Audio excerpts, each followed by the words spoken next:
their voice. Yeah, that's right.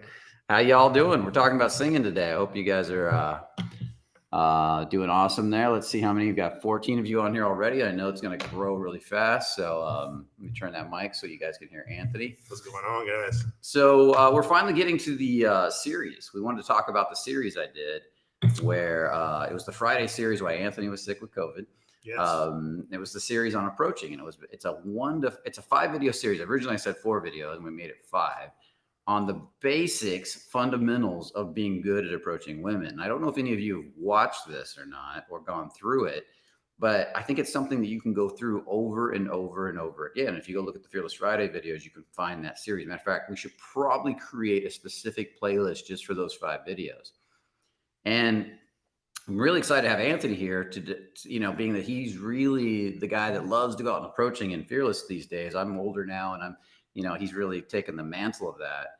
And I want to have him add elements to it, like, sexualizing the conversation a little bit, playing with turn on, playing with aspects of touch and different things he can add to the Fearless Friday 5 videos to, as you guys get good at those 5, get those 5 down first, then start adding this other stuff that Anthony's going to be talking about and moving forward. So what I want to do is go over the basics of all 5 with Anthony. We did this with the first 2 or 3 already, sure, kind of. And now we really want to go through and look at this arc that we created with these 5 videos. Yes. So the question I have for you guys before, and I'm going to get Anthony talking here for a bit, is have any of you watched that 5 video series? Pop it in. If you watch the whole thing, pop it in the chat and let us both know you've watched the whole thing, because we really want to take questions from that 5 video series primarily. Okay. I've watched the whole thing twice. Anthony's an expert on it all. So he is an expert on it all. So anything you want to say about that, Anthony? Yeah, that's a cool series. I remember when you first started talking about it, I was like, this is going to be the exact thing the guys need. That it's not an A to B. It's just more like from the beginning to the end of it. Basically, you're starting from how do I even stop people in the first place, and then it's like, okay, cool. Now that I got this person stopped, how do I actually communicate with them? Mm-hmm. And, and it's like, okay, now I'm communicating with them. Now, how do I take it a different direction? How do I flirt? How do I make it fun? How do I give it direction? Right, lead it. And so as I'm watching these videos, just even the day to brush up on it, I was like, yeah, this is such a genius idea to walk these guys through it one by one. So yeah, I think it's genius. Yeah, I learned a lot too watching it still.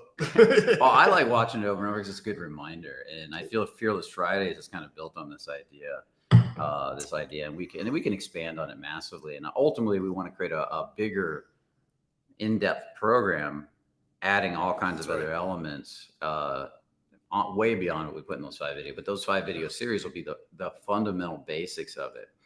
So that's where we're heading with it. Let's see here. I want to see if any of you watched all 5. Welcome, fellas. So I'm assuming nobody has answered my question. So I'm assuming none of you have watched those 5 videos, right? Is that correct? Oh. So if you haven't watched those 5 videos, or at least some of those videos, let me know, because I'm going to highly recommend you go back and watch all 5. Andrew, if we can set up a playlist or get a link to these guys so they can go watch those 5 videos in the future, or go back and watch them so they can have them for the future, because there's something you can watch over and over and over, and really help you to get started. And then you add everything else we do in Fearless around those 5 videos, and it'll be really powerful for you guys. I'm just learning of them now. Okay. And so still nobody has said they've watched them. Interesting. And I remember a lot of you were on here when I was doing those videos. Yeah, I know, Cato.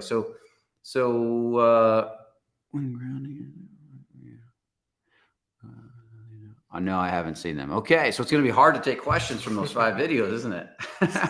So let's just go over the basics of what it is. If you guys really want to get down approaching, you really want to get down your ability with women, you really want to make a change, I highly recommend you watch those.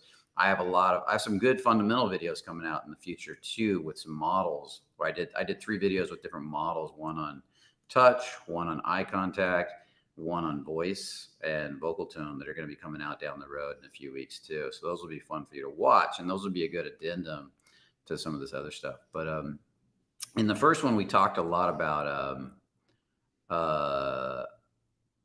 approaching. Yep. just the basics of approaching.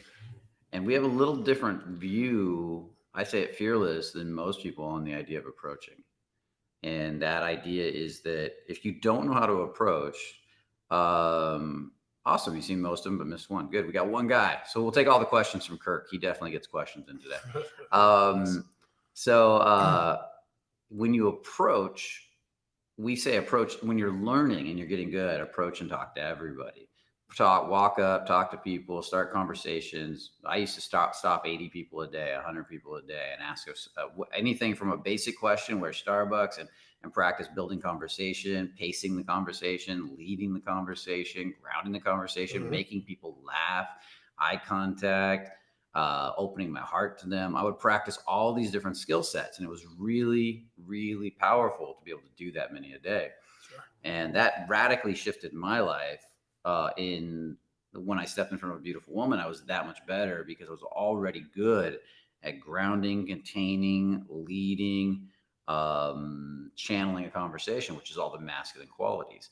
And so can you talk about that from your experience, that piece? Yeah, sure, man. I remember from the very beginning, it just being very hard to have a conversation go longer than maybe 5 or 10 seconds before they pulled away.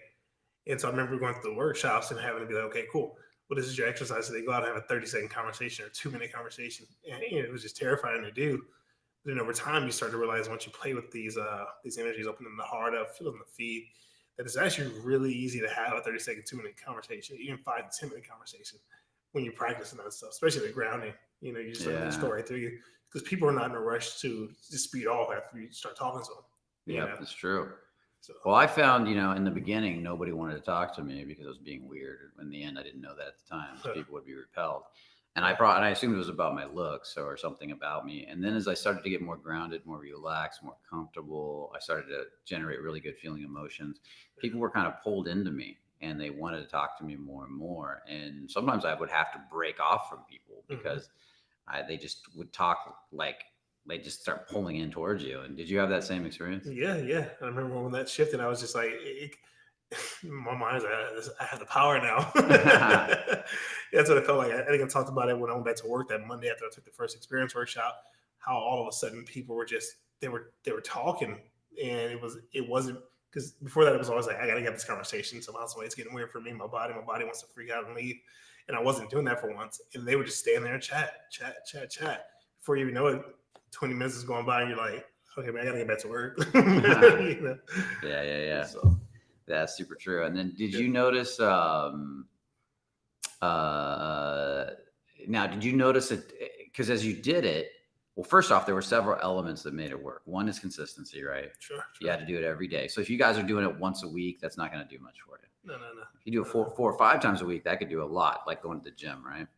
And then another element that I found that was really important is constantly going for a win. And what I mean by that is after a week of maybe doing indirect opens, maybe I want to start adding a little more tension, add a second question. Like when I start to feel a little heavier, like I'm not going anywhere, what can I do to get a win today? Do I need to be a little more penetrating? Do I need to have a little more intent? Do I need to ask a second question? Do I need to start moving into tension-based questions where I cause a little reaction in them? Yeah. And that was kind of the next stage for me. And that's how the tension questions were kind of born, these tension openers where I go out and ask random crazy questions that make no sense. And then I have to deal with the reaction I get from the people. Yeah. And that allows me to practice grounding them, containing them, leading them, channeling them, which is all the masculine qualities. And so an example that I used to use a lot was, what's your favorite color? I just walk up to people. I did it 100 times one day, guys. I would walk up to people in the street and just say, hey, excuse me, what's your favorite color? And they would look at me like, what? And I'd be like, yeah, what's your favorite color? I know it's a random question, but I'm just curious. And then they would tell me and I'd start a conversation about it. And it was awkward and weird. And that was me grounding them out. I wasn't trying to attract anybody. I was just practicing grounding, containing, and leading. So when I got in front of a beautiful woman and said, hey, you're really fucking beautiful, there's something about you, and she reacted, then I could ground, pace, control, and lead that conversation because I had that practice in. Yeah. So I would say something like, well, my favorite color is blue. Now you got to tell me yours. Well, you know what your color says about you. And people come, and I tell people, come up with your own question. Just make up shit that you're really curious about. What's your favorite superhero and why? Why do you, whatever, Yeah. And so what would go for it? What were you going to say? Yeah, so just hearing you talk about that, it slows you down in the tension over time. Like at first you're just trying to get it done. And then after you go through a few of them, your body relaxes and you're asking the same question, but you're more relaxed. You're not rushing off. You're just like, cool, throw it out there. And then again, when you get in front of that girl, it's the same thing. It's like that's tension too, giving the compliment and creating attraction. But you're also just kind of relaxing in. It's like, yes, I thought, Yeah. she wants to play because she's like, this dude is solid. He's really about that. Yeah. He's solid. He's grounded. He can handle tension. He doesn't get reactive. Yeah, exactly. And that's one thing they're really looking for the most is the reactivity. If you're not reactive, even their own shit that comes up, excuse my French, but even their own stuff that comes up, they ground it out, or you ground it out for them. They're just like, okay, it's not a big deal to him. Okay, so let's play with this. On the open, when we go, so a guy goes up to open a girl, whether he's asking an indirect question, hey, where's Starbucks? Hey, do you know where such and such street is? And then he's working on bantering and being playful in that. Oh, you know what? I had to stop you because, there's I was really curious where that store is. It's on your bag. It's a simple indirect question, right? Mm-hmm. And then we go up to like asking a second question or indirect to direct. Yeah. So indirect to direct would be, hey, do you know where Starbucks is? You know what? I'm just kidding. I really wanted to meet you. And then direct, I just had to come over and meet you. There's something about you. Yeah. Tension openers, all these different styles of openers. What are the most common, as people rise up that tension scale, what are the most common things they do to cause women to want to pull away from them versus be pulled into them? That's funny. I just shot a video on this yesterday. So it's going to come on the channel. So you're talking about as they're actually going up that thing? Or when they start? At any point, like sometimes they start and then they start to what I notice is they'll be doing indirects. They'll start with some of these problems that I see, and you guys might have your own list. Sure. Then they start to relax, start to settle them down. And then you say, okay, now go direct. And they all come back. Oh, they do. Totally. In the one, I'll give you a couple that I was talking about yesterday, which are one that I see a lot is people they're asking for permission in their energy. Uh-huh. Hey, can I ask you a question? Hey, instead of just going up, hey, I have a question for you. Mm-hmm. They're doing a lot of that. So they're pushing people away because they're giving people an out. People are always going to take the out because it's discomfort, or they're not closing the gap when they're talking to people. What do you mean by closing the gap? Explain that one. Yeah, well, say for instance, if you're talking to a girl that you like, you're approaching a girl that you're giving a direct to, and she stops, she receives it, or even if she's walking slowly, mm-hmm. they won't go closer. It's like sometimes the girls are kind of giving you just a little bit of rope, but the guys are just like, okay, well, have a nice day. It's like, no, bro, go talk to her, get in there. So they stop her, but they keep instead of stepping up to a reasonable distance to converse, they're like, okay, I'm going to keep this distance so I don't bother you, right? Exactly. Okay. And it's like, get in there, shake her hand and introduce yourself, get closer. And kind of step in. Sometimes you can even step in a little too close and let her modulate the distance if it's just a hair too close. Yeah, sure. And that's tension in itself. You can even play with that. It's, sorry, was that too close? Yeah, that's a good one. Yeah. So what about the first one you said? They ask permission rather than, how did you say it? Yeah, just showing up. It reminds me of that quote, that saying where it's like, ask for forgiveness instead of permission. Okay. Or ask for it's like that thing, right? Like go a little bit too far and then too little. Yeah. Because in that you'll see a lot of stuff that you wouldn't have seen had you not gone far enough. Yeah. So what's an example of that in Converse? Like when they step up, what's a good example of that you would use? Yeah, to actually show up more powerful. Yeah. I'm saying, like when I see a girl and I'm chasing her down, I'm like, hey, excuse me, hey, quick question, or hey, I got to tell you, you're super beautiful. It's the power of my voice. It's almost like a relentlessness in my energy too. It's like I'm not asking for permission. I'm not asking for you to say yes or no, because I'm going to come regardless whether you say yes or no or not. Give me one more time. Give me an example of when somebody does it wrong. Yeah, so when somebody's doing it wrong, they're like, and I saw this weekend during the experience. Hey, do you have a minute? Hey, do you have a minute? Can I ask you a question? Do you mind if I ask you a question? It's like, and the voice goes up a bit. Exactly. It's almost like very salesman. Right? I have a petition. Can you sign? It's like, no. It's like your petition. It's that kind of energy. I'll throw one out. You tell me how much you saw this, because he was out coaching one of our experience workshop, our flagship workshop this weekend, and vocal speed and pauses. Like they speak really fast and they're afraid to pause and slow down because they're afraid. It's almost like they're afraid that if they shut up for a minute, the girl will run off. She'll say, okay, got to go. And she's trying to fit that in. I'm going to talk really fast and a lot and not stop so that you can't, so you don't get a chance to reject me. Yeah. In other words, so and you end up pushing them away anyway. Yeah. So what did you? It's like, so what did you do? You got exactly what you wanted. yeah. You're much better off slowing down. Because, like you said, guys feel awkward with the silence. Kind of, they're like, I don't know what to do. This is weird for me. It's like, yeah, start to enjoy the silence. Let the silence be, so that things can come to you to say too at the same time. And if she walks off because you're getting silent, then let her walk off. Just keep going out and doing it again, doing it again, doing it again. You know, yeah, that's actually a really funny one. Yeah, and there's a polarity in this, guys. So the females will typically be bigger energy, maybe speak faster, upper energy, and will go down. And that causes this polarity, which causes attraction. So the deeper, lower voice and slowing down and saying, you know, there's something about you. Yeah.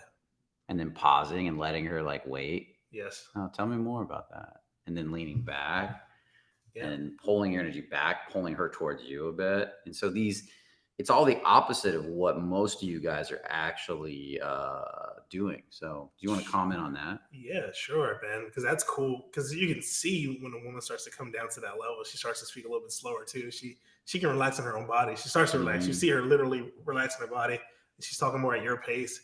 And now the conversation is a whole lot different than her being like, oh yeah, well, I gotta go. And she's just more like, okay, well, cool. It was nice meeting you. Even if it's something like that, even if she is pulling away, just the energy of it changes. Yeah. You know, so she can hear you, she can feel you, and vice versa. You can tell if she's getting turned on by you or not. Okay. Yeah, that's super true. And then now you're leading. When she does that and comes down, now you're leading and channeling the conversation. Yeah. And this is really, really important. So these are some of the things that can happen in an open that are so important, guys. And I want you to really think about this stuff. What are you doing anything in this area? Another one that I see that we work on a lot. And so literally there's probably, you know, if we took 20 different things and had you work on it for a couple of weeks, just on opens, you'd be surprised at how much better in a week your opens would be. If you just fix this one little 1% here, 1% there, 1% here, 1% there. And another one is voice. We just talked about that. Another one is another aspect in voice is sometimes guys will slow down and start using pauses, but then they don't have any emotional inflection. They're, hi, how are you? Really monotone. Well, yeah. And that's another one, you know, and another one is eye contact. Their eyes start darting too much and start nervous ticking, looking all over the place. And, hey, how you doing? What's your name? And so these are common things we see on the open. So these are things that I highly recommend. You watch the video series I talked about and you guys start working out. Another one, let's move on to the second video. The second video in the series. What was the second video I did? I can't remember my own videos. Yeah, we were really getting into the types of things that you can say to open up girls, coffee shops, just little things that you can mention in the environment to open up a person to talk to them, but also the journaling aspect of it too. Okay, if you're really grounded, solid, present in your body, you're masculine, you're comfortable in yourself, how important is it what you say when you open a girl? It really isn't. It really isn't important at all. And I remember when it turned on for me, I was in a Starbucks one day and I was asking her what chips that she liked. I don't know why that question even came. I don't know why I even assumed she was getting chips at all. But she started chatting it up with me. And I left the Starbucks and I was like, that was so easy. Yeah. That's when it dawned on me. I was like, oh, the work is starting to catch up. I always, whenever I think about, guys, you just need, if you're really grounded and solid, you can open with almost anything. And I always think about Yad, who used to be a dating coach. He used to have a company. He's a friend of ours. And I remember he had this little video where he walked up to a girl and he ran in front of her and I can't remember if she was on the phone. She might've been on the phone, stopped her and said, excuse me. And she got off the phone. If she was on the phone, there's one of them where she's on the phone. Yeah. And then he looked at her and goes, you know, I just had to stop you because your shirt is red and my shirt is red too. And then he goes, but we're different color down there. He's pointing to his pants, you know, because they had slightly different colored pants on. And she just started talking up a storm to him. Yeah. And you see these energies at play, you realize how relaxed in his body he was, how calm he was, how focused he was. Yeah. And that's what made the conversation work. Yeah. Kind of reminds me of the girl doesn't even know she wants to meet you until you show up. So it really doesn't matter what you say. Yeah. All girls are, I'll say all girls, but yeah, all girls do respond to that energy, that calm, relaxed energy. Yeah. You walk in like, hey, my shoes are brown. And she's like, huh? Brown and calm. She's like, she'll start laughing. And you have a conversation off of nothing completely. Oh yeah, you can easily hey, do you like brown shoes? Yeah, literally. What do you think of my shoes? Yeah. You know, and then she'll just be like, okay. And if you're right there and you're playing with the energy, she'll smile, laugh. She'll know what's going on. That's all it is, man. Yeah. Yeah. Some guys are like, what do I say? What I say? It's like, get your energy right. Yeah, It doesn't matter what you say. So that's talking about video number 2. Is there anything else you want to say about video number 2? Just that the journaling part of it, that's a really powerful process too. Because when I was out there doing that too, journaling, reading the interactions that I had throughout that whole day, just been like, damn, that girl was cute. I can't believe I approached her, or I got rejected, whatever the case. Just the fact that I stood into it, or stepped into it, the courage that I had when I went to bed the next morning. I woke up and I was like, I want to go out and do some more. Yeah. So that's powerful in itself. And that's we do a lot of journaling here, guys. And I think journaling and tracking your activity each day and writing down how your successes are the most important thing. So you can read them at night before you go to bed, take them into your subconscious, really start to develop a relationship. So those of you that are just tuning in, we're talking about the basics of approaching and my 5 video series I did on approaching on Fearless Friday. So if you've watched those video series, that's awesome. We want to take questions for anybody that's watched them or on this topic. If you haven't watched them, they're in YouTube. You can go watch them. It's a great series on the basics all the way up to getting the phone number, the instant date. And right now we're really talking about the opens and then tracking and journaling your results and learning to be more relaxed in your body. If you're having trouble in this area, I do want to say, guys, if you're applying the principles in this 5 video series that I put out on YouTube, it's free. Just go check it out. If you're applying the principles and it's not working for you and you're still having trouble, it's probably your level of embodiment. It's your level of like, how open is your heart? How grounded are you? How much emotional inflection is in your voice? How good do you listen and feel somebody? How's your container? How's your leading skills? Do you go like, hi, I just wanted to meet you. My name's Brian. Or do you be like, hi, I had to meet you. Something about you, and you open your heart, drop into your turn on. These types of things. If you're having trouble in these areas, definitely, I would look up, definitely talk to us. You can talk to one of our coaches. You can talk to Anthony if you want to ask him some questions. We can pop his email up here somewhere. Yeah. And you can write it in the chat really quick. And so if you ever want to get a hold of Anthony, you can check out the Fearless Experience, which is our flagship workshop, or you can just get my book. My book breaks it down. It's a very simple little book. It's called The Art of Fearless Seduction. I'm going to grab that for you.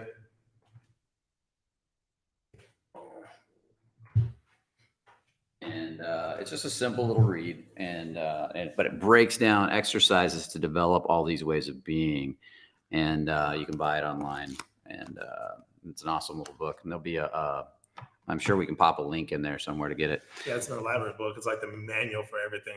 It's literally like a manual. I actually want all guys should come with this manual when they're born. Well, I actually want to take, because anybody can read this. Like this girl I was seeing was reading it. She's like, I can use all this. And I was like, yeah, because it's really about beingness. It's about being in your body. I want to take this and turn it into a big piece of work. It has nothing to do with dating and really has to do with presence, being, having a great life, Sure. And that's the eventual goal. But okay, we're going to move on to the next thing. We're going to start talking about push-pull a little bit, and we're going to dive into that. We'll take questions at the end, guys. So if you write your questions in, and Andrew's going to be picking up on questions for you guys to ask us later towards the end of this conversation, and then we'll start playing with the questions around the topic. We're going to favor the questions around the topic for the day, okay? So we're talking about the book. You got Anthony's email, and okay, let's dive in. Let's talk the next video. I think I started talking about banter and push-pull and being playful, right? Yeah, push and pull, man. Yeah. And what's your experience with push-pull? Yeah, push-pull is cool. I like it because I think girls never see it coming. I think they're used to guys who've been very nice the whole time until you start pushing and pulling. They just die in laughter. Well, girls are kind of just used to polls, compliments, constant compliments. Hey, Yeah. You're really pretty. Where are you from? Tell me. And they do it with that uptone, right? Oh, you're so pretty. Like, I love your hair. Like, oh, tell me more about that. And they just constantly lean in. Yeah. Yeah. So. Yeah. So I gave an approach recently, and the lady was like, "Oh, I just went out and bought some shoes." I was like, "Oh, let me see the shoes." She showed me the shoes. I was like, "Okay." But no, I definitely don't like the shoes, but the bag is cute. the bag was just holding the shoes in. And she started lying. She's like, "Oh, well, you got to go get you one." And I was like, "Yeah." So, yeah. So just that fun energy, man. It's different because so, even I used to be pull all the time too. Yeah, and so being able to, when a girl asks you, like it's an oxymoron, but some guys will say, when a girl asks you, "Do these jeans look good on me?" always just tell her it's good so you don't get any trouble. And I'm like, no, don't. Yeah. Like, no, those jeans suck. You need a different pair. And they'll be like, "Fuck you," but they'll love it, you know? And you're like, no, seriously, babe. Those other jeans, they look super sexy. You should go put those ones on right now. Yeah. Burn those, okay? Yeah. And she'll laugh. She'll act mad, but I don't think nice guys know the difference. They think she's really mad. And so what do you want to say about that? Yeah, you got a girlfriend now, so you know this. So yeah, for sure, man. People were scared to. That's tension, right? And she's mad at you. That's more tension. When you're nice guy, like I used to be too. Yeah, it was like, nah, I don't want her mad at me because that means, she's gonna be mad at me. Who knows what's gonna come next? Abandonment, all this extra crazy stuff. But the more I do it now, I don't get mad. I just laugh at her because I think it's very funny that she gets mad about that stuff. I'm just like, baby, why are you even mad about this? Like, it's not even a big deal. But she'll even start joking around with it because she knows, like, even if I am being serious about it, it's not like this really fucking big deal, So yeah, no, I totally enjoy the poking. Yeah, totally. And so do girls. They love it. They want to be able to be free to be mad at you, happy with you, all of it. And if you set them free in that, they're so much happier. Yeah. I saw a meme today that was, he explained why he did what he did, and it made perfect sense. And that made me mad because I wanted to stay mad at him or something like that. And I was like, she wanted to create tension, right? And that's hilarious. And so when you think about that, like, this girl recently that likes me, that I've been kind of seeing, and she recently said, she said something like she walked by me and she looked at me and I didn't know what was going on, but she wanted to say something to me, and she goes, "I hate you," because she was kind of mad at me over something, and I didn't know why she was saying that, so I just looked back at her and said, "You should hate me." Yeah. And then she goes, "Arr!" And then she ran out the door, and I was like, okay, and later she's like, "You know why I said that, right? You know why I said that." And she's leading in more and more. And that's my point, is you can't be afraid of them. And that's the biggest problem a lot of you guys have. You're afraid of women. You're afraid of upsetting them. You're afraid of making them mad. So you won't be fucking real with them. You won't be honest with them. Yeah. And they hate that even more. They really want the real you. The you that can disagree with them. And so that's what push-pull is really about. So sure. Yeah, it's like that display of kind of honesty, because that's more like push and pull can be very jokey, but also that you're not gonna fold and be this nice guy and tell everything she wants to hear all the time. Yeah. Do you remember the first time you did a push on a girl? Shit. Because when you came to us, you were pretty much just being nice, right? I was super pull all the time, man. Like never push. And I'm trying to think what it was, man. It might have been with this. Do you remember any early time you did a push and you were like, "Oh shit, that worked," or "That didn't work," or what happened? Man, let me see. I just do them. I don't even think about them anymore, man. Because they come from more of a flow now, more than anything. I remember pushing on this girl one time at the bungalow because she was just like, "Oh, okay, I'm conservative. She's talking about how she doesn't have sex with people. She wants to wait till marriage and all this stuff." And I was just giving her shit, and I just didn't care at that point because she had already pissed me off because she was being like that, and I was like, "Oh, okay, whatever." So I was throwing things out here and there, and she was just like, "What did you say?" And I was like, nicely, I was like, but I was like, it's okay to say that. And then she just kind of leaned in more. She kept wanting to talk. I was like, she was really offended by that. She would have just walked away a long time ago. Yeah. So I don't remember exactly what it is I said, but there was a lot of energy coming out of me that night with this girl in particular. And I think you saw me do it one night with this girl at the restroom. She was like, I was like, "What's your name?" I was talking to her. She's like, "Oh, I don't have a name." And I was like, "Okay, whatever." So I let her go. And I was talking with you at this gate, right in front of the fire pits. We're talking out there, and I had started talking to some other girl, and this girl came back around, and I was with this one girl, this cuter girl, and I was like, "Oh, look, it's my friend Nameless." And the girl looked at me and she gave me these darting eyes, and I can't remember if it was you or somebody else. As we were standing there talking, they're like, "Hey, that girl that you had poked at, she's like staring at you like a death stare from across the room." I looked over and she was standing in the corner just looking at me. And I remember I went over there and I started talking to her, like maybe like 2 or 3 lines. We just started making out. It made no logical sense to me why that worked. So ever since then, I was kind of like, okay, I get it. So it's that tension, and then you converted all that tension into sexual attraction. And it's so potent. And there's so many stories like that. We could spend a whole probably podcast if we started digging out stories on stuff like that that's happened. Sure. I got a whole bunch of them.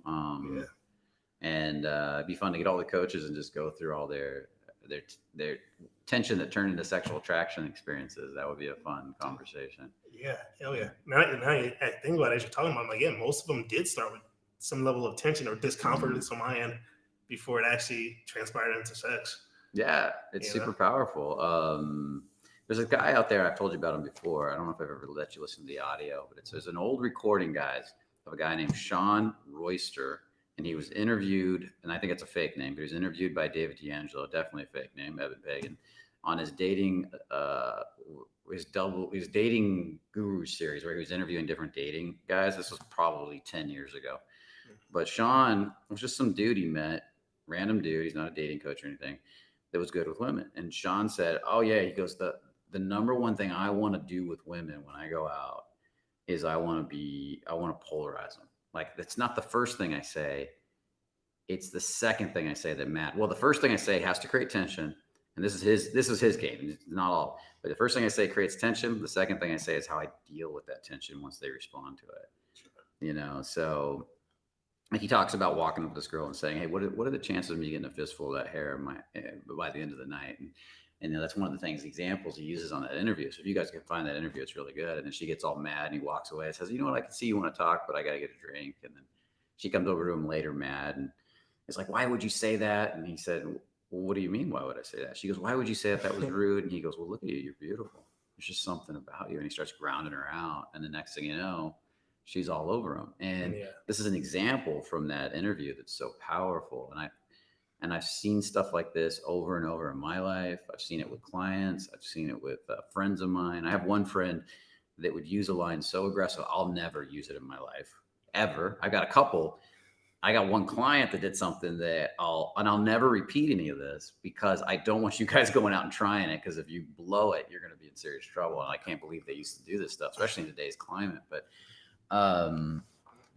it would work for them, and so that's why I'm not going to repeat it, because I don't want anybody doing this stuff. But the point is that it was massive amounts of tension, and they were so good at grounding and being present in the midst of that tension.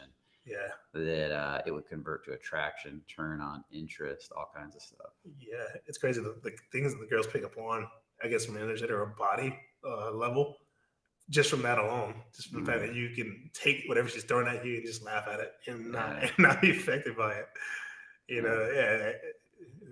must be interesting being a woman. That's all I can say. Well, and it's very simple. I remember this girl. I was at a bar up in Studio City. And I remember I was flirting with her, and we were having a pretty good conversation. It was flowing, but I could feel that part of her leaning in and trying to want something from me. And then suddenly the question popped up. She goes, I'm thirsty. And I go, okay, awesome. Anyways, and I kept talking, and then she goes, well, will you buy me a drink? And I felt the lean in. And I looked at her, I go, and literally, you can't be attached. This is the thing. If I said this with an attached energy, like a wanting to, like, you make me mad or you're bothering me by asking this question, it won't work. But I literally just looked at her and I just smiled and I said, no. And she's like, what? You won't buy me a drink? And I said, no. She goes, why not? And I go, because I don't want to. And she goes, what? Well, and then she storms off, literally. And literally must have been 5-10 minutes later. I don't know how long, it's a long time ago. She comes back by and she has a drink in her hand. She goes, that guy bought me a drink. Ha. And I go, yeah, you're over here talking to me. Exactly. And she's trying to make a point that she got her drink, but yet she had to come back to me and leave him. And that's the funny part. Yep. So let's move on to the next one, which is qualification. And I want to add in having a sense of purpose to this one. The next video in the series was qualification and having a sense of purpose. This is the fourth video. Mm-hmm. So when you know your purpose as a man, what you're out to do in life, who you're out to become, why you're doing what you're doing, it's easy to start saying, what do I want in a woman? That's what qualifications all about. I don't like the term qualifications. So I'm looking for a new term. It's really about who are you as a woman? I have to make sure that your values match my value, the values that I want in my life. Whether it's for one night stands, short-term relationship, or long-term, you should have value system that the woman has to meet before you'll even let her into your life, even if it's just for short-term. And for example, you might be totally open to a short-term relationship, but you're not interested in women that smoke, or women that are alcoholics, or women that do a lot of drugs, or women that, you know, and some guys, that's what they want, right? They want a girl that's doing drugs, you know, and I don't personally, like, psychedelics are okay, but I don't really want a girl that's doing anything really beyond that. It might be that, so you got to know these values that you want in a woman. And I'd have values for women that I'm just going to hang out with versus women that I'm going to really consider for something longer term and serious. Sure. And that's all based on my sense of purpose as a man myself, and what I want for me and what my life's about. And when you have all of that, it creates this really powerful, when you understand it's all written down, you know it becomes so easy to hold conversations, guys, because you suddenly are like, well, tell me more about this. Oh, tell me more. And it's all being based around this idea of qualification or understanding values. You're like, well, oh, you really like this? Tell me more about that. Why do you like? Oh, you're an artist. I want to know more about that. What kind of art do you like? And you're genuinely interested because you love art. Sure. Or you might talk about, you know what, I really love art. What do you love? And it comes from this genuine, real place rather than this fake place that is born out of, I just have to say something and pretend like I have values, or ask you questions to keep you interested. No, these are the things I'm interested in. Are you interested in the same thing? If you're not, there's no match here. And can you talk about that a little bit from your perspective? Yeah, no, for sure, man.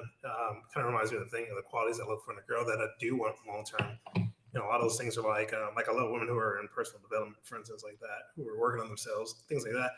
And usually I can't get with girls who are not like that, especially like party girls. I'm not really into them. Girls who smoke weed, I'm also not really into them. So, you know, if I get an inkling that a girl's like that, I get turned off instantly. Like, my body doesn't even really want to go. Yeah, I've heard you say that. You don't like, I don't mind party girls. I just don't want girls that are total messes. Like, if they like to go out and party a little bit, and I'm not going to consider them for a relationship, but you know, that's cool to me. But if they're losing control and they're just train wrecks, that's a whole different story. Yeah, and that's what I associate with party girls, genuinely. And that's what I normally associate with. So many of them are train wrecks. Yeah, I've rarely seen a girl who's a party girl who's I guess got that balance of a healthy life, but also, you know, can manage partying. So it always turns me off. That's why I go to bungalow. I see girls. I'm always scouting out the girl who's a little on the softer side, more feminine. She's not like really aggressive in the bungalow. You can tell girls who are aggressive in the bar. They're just like, that's the girl that every guy's going to girls like, I don't want that girl. Yeah. That girl looks like trouble. That girl looks like too much trouble. As I become more masculine, the more I really, really love feminine women. You know, I really love their ability to feel the subtle look into you, feel the littlest emotion. You can feel them doing it in the moment. They don't have to say a word. Yeah. And I can feel them, you know, like being curious, and the energy transmit, because I'm pretty energetic. I love energy. And they're the most energetic people. They're so beautiful to hang out with. So yeah, that's a big one for me too. Yeah, sure. They don't want to banter you all night until you're death. Here's one. I've never said this on a video, but I don't like women that are what I would call, I've never said this, just popped into my mind right now, fake feminine. What I mean by that is they dress up and they put on all the clothes and they put on all the makeup to look sexy, but in reality, it's just an external image, and internally they're not. It's actually a turnoff for me. And I've met some really technically sexy women, but it kind of kills the sexiness for me. Yeah, sure. You can hear it as soon as they talk, even just the voice, the tone. Yeah. And it's just it was good meeting you. So yeah, no, that's a really good point there, man. I didn't even realize I had that kind of stuff too, man. But yeah, that's the reason I'm really repelled by certain girls in bars. I'm just like, I'm good. But when I find a nice, shy, cute, quiet one, it's more my vibe for sure. I'm curious, as you get older too. I used to, when I first started out at this game, it was like, how do I get a girl to sex? How do I get to the next? And now that's all whatever. You know, what I'm really about is I just want to like I just sitting in front of a beautiful feminine woman that loves to be a woman, loves being female, and just enjoying her. It feels so good to me, you know, whether we're dating or we're just hanging out, we're not dating. She's just a friend of mine. It's just, I can really, I get older, I've really learned to just enjoy and appreciate women that love being women. Yeah. And I'm going to say this, that a lot of women, even though they say they like being women, I find they don't really like being women today. And they've lost, and there's a lot of men that don't like being men, and we're just living in the middle. There's no polarization, and no wonder we're all having trouble. Oh, this guy, you write that same comment comes in every time. This Chad, it's just a bot, guys. Women be like 6. I don't know who wrote that bot or why, what it serves, but that same comment pops up every week from this same person. It's like he's either copying and pasting it or he's just a bot. So you guys can ignore that one. I blocked him from the channel. Good. Yeah, do that. That's a great idea. These red pill guys. Yeah. It's weird. He's on here every week with the same exact comment, doesn't write anything else. So he has to be a bot, you know. That's hilarious. And the same fucking emojis too. So he's got it ready to go, copy and paste. Yeah. Okay. So the next part, we just talked about qualifying. That's the fourth video in the series, and the last video, and then we're going to take questions, guys. In the series on approaching is the video on instant dates and phone numbers. Yeah. And I find the hardest thing with getting instant dates and phone numbers is guys tend to go up in their body when they ask for the phone number, ask for the date. Hey, you want to hang out? Or they pull back, they do something weird. And I find that what guys have to do is make that okay, that's going to happen, and realize they're going to lose girls. Yes. And to get over that really fast, just go right away and ask for phone numbers till it no longer bothers you. Ask for instant dates. Like literally, you can walk up with that as an open, guys. Yeah. You can walk up to a girl and say, you know what? I just saw you from over there and you are super cute. There's something about you. And you know what? Come get a cup of coffee with me right now. Yeah. And then you have no connection, no reason she's going to say yeah. And so she'll probably like test you or say no or pull back. And after you do that 10 times, you'll get the fuck over it. You know, you'll get over it. And pretty soon you'll start to relax in your body. And it'll be that much easier when you're actually flirting with a girl you like to ask for the phone number. What's your opinion on that? That's a really good exercise in rejection. Yeah. Learn how to get over it really fast. And the more you're comfortable with asking that, like you said, that's when the game starts. And the girls are leaning in more, giving you a little bit of pushback, but it's not a really complete no. It's just a little pushback to see how you're going to respond to it. And then it's your time to shine. If you got the grounding and attention skills, then it's your time to shine. Oh, you can turn those around real easy. Yeah. Very. But and in the beginning, you might even, if you see a girl that's like, you know, you were awkward and weird and she's trying to say no, like you can even coach her into a no, which will help you to get over your fear of rejection. Oh, I do that all the time, man. Yeah. Like, if I'm asking a girl for a number, say, for instance, my energy was really off that day, and she's like, oh, no. She's thinking about it. I was like, no was an answer too, you know. No was a good answer too. Well, what does that do?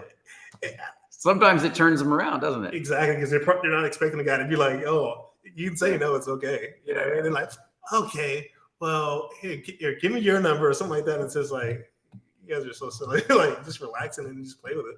Yeah, I was in a business workshop years ago, and they were talking about that. And they said, go out and collect 5 rejections. Just ask people directly for something super ridiculous. Yeah. And then see if you can get them to say no, and watch. Some of them will have a hard time saying no. So I'd somebody walking into the supermarket, and I'd be like, hey, excuse me, you know, I've got this program, and you should buy it right now. It's really awesome. It's only $5,000. It's made up a number, right? Yeah. Oh, it's only $5,000. You should buy it right now. That's like the second sentence out of my mouth. And they're like, huh? Like, yeah, it's a really good program. You want to buy it? $5,000. And they're like, I don't think so. And then I would have to, the rule was, you coach them into a no. Look, it's okay. You can say no to me. And they still would have a hard time saying no. Yeah. And it was weird. They would get awkward and weird. And you started to learn to relax. Yeah. And then they started to want, because you are the more grounded one. They're trying to make you happy. Yeah, sure. So yeah, you ever said no to anyone before? That's a great answer. I love that one. Have you ever said no to anyone before? I'm gonna say that to somebody this week. Yeah, totally, man. And so anything else you want to say about that one? Yeah, that's just that's just a really good way to put yourself out there, the phone number thing, man. Because yeah, you probably get rejected a lot, but then you also get when it starts to roll off the tongue a lot faster, a lot easier. People don't even think about rejecting. You're just like, oh, it sounds normal to him. It sounds normal to me. Hey, what you give me a number? They'll just instinctively put a number in, you know what I mean? Because it doesn't feel weird. The minute that you go into your head about it, you're like, it's like they have this moment of breaking the energy of the conversation. They're like, wait. And then they come to their senses in a weird way, you know? And it's just like, a boyfriend or whatever they're going to say, you know, it kind of cuts that off. If you keep it smooth and you just let it roll off naturally, you'll probably 90% of the time get the number. Yeah, girls, it's not hard to get a number, guys. Once you're grounded, they give them out like candy. And that's it's a beautiful realization when that happens, or an instant date. And what was your record number of instant dates in one day? Yeah, man, 4 or 5 in a day. You told me, I think it was that one day you told me it was 5. Yeah, that was probably like 2 years ago. It was when you were with Pocket. I think you just were doing the change thing before you were going to coach. Yeah, this is after I quit my job. I remember one girl take me to one time I got a Starbucks for a little bit. Another girl took me to an aquarium. I met this lady. We walked down Venice Beach for a bit. Met this other girl. We went to go hang out down. I don't even know what that stretch of land is called, but we hung out for about, I don't know, an hour or so like that. And another girl went to a pizza joint. And I just remember that day because that's when I was like, something shifted. And I was writing this on my journal, and I was looking back at my journal like, what the fuck? This is crazy, man. I remember you talking about it because this guy went from, we took him out the first time, we took him to a bar called the Bungalow here in Los Angeles, and he snuck home on a Saturday to a guy who got 5 instant dates in one day. And I remember when you did that, because you were broke, you were putting change in the meter from a jar that you had saved up just to pay the meter so you could be approaching all day. I used to move my car after like an hour and a half, so I didn't have to pay for reading the parking lot, turn around and go back in the parking lot, so I could avoid it. But yeah. And so here's a guy with no money. And guys say, oh, you got to have all this money. And no money, had 5 dates in one day with no money. And women were treating him. And women love to treat you. It happens all the time, don't they? Dude, yeah, completely, man. That's why it's weird because I hear these red pill guys and I hear these videos about, oh, girls only want guys who will take care of them and buy them. So I'm like, I don't have that experience at all. And mine's is actually the 100% opposite of that all the time, very consistently, actually. Yeah, you're so. Anthony's a sugar baby, if any of you guys want to know. Apparently. He doesn't have a profile or nothing. Just women love to take care of him. And I don't mind if a woman buys me stuff. I'm like, yeah, let's do it. Some guys really get bothered by that too. And I'm like, why? Yeah. Like if a woman wants to pay once in a while, let her. Sure. You know, makes her feel good. I'm going to let her feel good. Yeah. Means you're doing something right. Yeah. Wants to buy me something? Sure, go for it, you know? And it's funny how some guys say, oh, women only want guys with money. And then when a woman wants to spend money on them, they feel awkward.